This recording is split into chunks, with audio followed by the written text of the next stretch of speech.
Muy buenos días.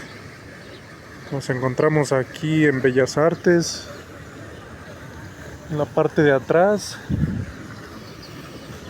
para hacer un video de apologética. Vemos allá al fondo que hay una catedral, pero así se ve una mañana la sociedad aquí en Bellas Artes. Este es el movimiento a las 10 de la mañana. El video que quería hacer desde aquí de apologética es sobre el tema de la virginidad de María. Sabemos que la virginidad de María se defiende principalmente con la Biblia. Hay ciertos argumentos bíblicos que sacan los hermanitos protestantes, como por ejemplo por allá hay como dos puestecitos de atalayos de los testigos de Jehová. Nada más están esperando a que alguien pregunte para predicarlos y envolverlos, o a lo mejor de la mejor manera, pero para meterles esas ideas erróneas. Bueno, pues empecemos con el tema de la virginidad de María, que vendría siendo la defensa del dogma de María siempre virgen. El primer argumento que sacan los hermanitos protestantes en contra de la virginidad de María está en el Evangelio de Marcos, capítulo 6, del versículo 2 al 3, donde dice: ¿no es el carpintero, el hijo de María, y sus hermanos Judas, Santiago, Simón y José, y sus hermanas? Ahí sacan ese pasaje bíblico para argumentar que Jesús tuvo otros hermanos o que María tuvo otros hijos. Pero para darle respuesta a ese pasaje nos tenemos que meter al contexto histórico, cultural de ese tiempo, de con qué palabras se expresaban para comunicarse a los parientes, a los tíos, a los sobrinos o entre pareja. Con la misma Biblia podemos argumentar. Si nos vamos al libro de Cantar de los Cantares, dice ahí en el capítulo 4, versículo 9, dice: me has enamorado, me has robado el corazón, novia mía, hermana mía, novia mía. Ahí explica que hasta en la época del Antiguo Testamento se le decía a la pareja, se le decía hermana. Ahí está el primer pasaje bíblico para fundamentar que esos hermanos de Jesús que se mencionan en Marcos 6 no eran hermanos biológicos, sino tal vez eran parientes o hermanos espirituales. Después, si nos vamos al Antiguo Testamento, desde la época de Abraham y Lot, ya se decían hermano o hermana entre parientes o entre conocidos. Como por ejemplo en Génesis 12:5 se narra que Abraham y Lot eran tío y sobrino. Dice Génesis 12:5: y Abraham agarró a su esposa Sara y a Lot, hijo de su hermano. O sea, Lot era sobrino de Abraham. Pero más adelantito en el versículo 13, capítulo 13, verso 8, ahí menciona que aunque eran tío y sobrino, se decían hermanos. Dice Génesis 13:8, dice: y Abraham dijo a Lot: no es bueno que estemos peleando, ni tus pastores con los míos. porque somos hermanos. Ahí están otros dos pasajes para comprobar que hasta en la época del Antiguo Testamento se decía hermano o hermana a los parientes o a la pareja, como menciona Cantar de los Cantares. Después nos podemos ir a otro pasaje donde se prueba que el hermano de Jesús que se menciona en Marcos 6, Santiago, no era hijo de José y María. Por ejemplo, en el Evangelio de Mateo, capítulo 10, del verso 2 al 3, dice, esta es la lista de los 12 apóstoles: Simón llamado Pedro, y su hermano Andrés, y Santiago, hijo de Zebedeo, y su hermano Juan. Está claro que Santiago no era hermano de Jesús, sino lo menciona así en Marcos porque eran sus hermanos espirituales o eran hermanos de parentesco nada más, no hermanos biológicos. Después podemos probar que Simón tampoco era hermano de Jesús, no era hijo de Jesús y María. Lo dice en el Evangelio de Juan, capítulo 21, versículo 15, donde Jesús le dice a Pedro: Simón, hijo de Juan, ¿me amas más que estos? O sea que ahí viene quién era el padre biológico de Simón, Pedro. No era hermano de Jesús como lo menciona Marcos capítulo 6. Ahí está, creo yo, refutado ese argumento de los hermanos separados del Evangelio de San Marcos. Después nos podemos ir a otro argumento bíblico que sacan los hermanos, y es en el Evangelio de San Mateo, capítulo 1, verso 25, pero ellos agarran la traducción de la Reina Valera 1960 que utilizan los protestantes, donde viene tergiversado el texto. Dice Mateo 1:25 en la Reina Valera 1960.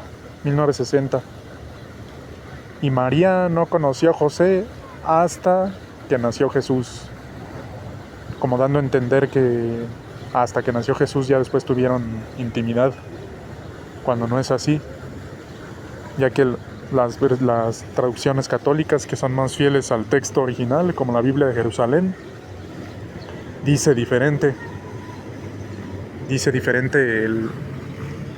el texto de Mateo 1:25. Dice algo así como: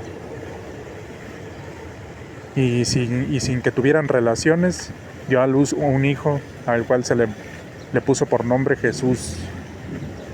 Así dice en la Biblia de Jerusalén y en otras Biblias católicas. Pero aunque la traducción de la Reina Valera sea más fiel al texto original, ese hasta no precisamente tiene la interpretación que le dan los protestantes, sino con la misma Biblia, en otros pasajes, se puede dar el verdadero sentido a esa palabra hasta. Como por ejemplo nos podemos ir al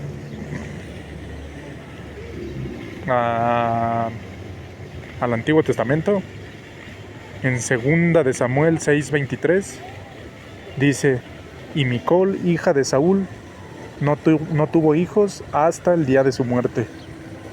Si lo entendiéramos como los hermanos protestantes, diría que a poco ya de muerta tuvo hijos. Sería ilógico, pero pues ahí se refiere la traducción con puro sentido común. No se necesita un teólogo o interpretaciones de la iglesia. Es que por lógica es que se refiere a que nunca tuvo hijos y así murió sin tener hijos.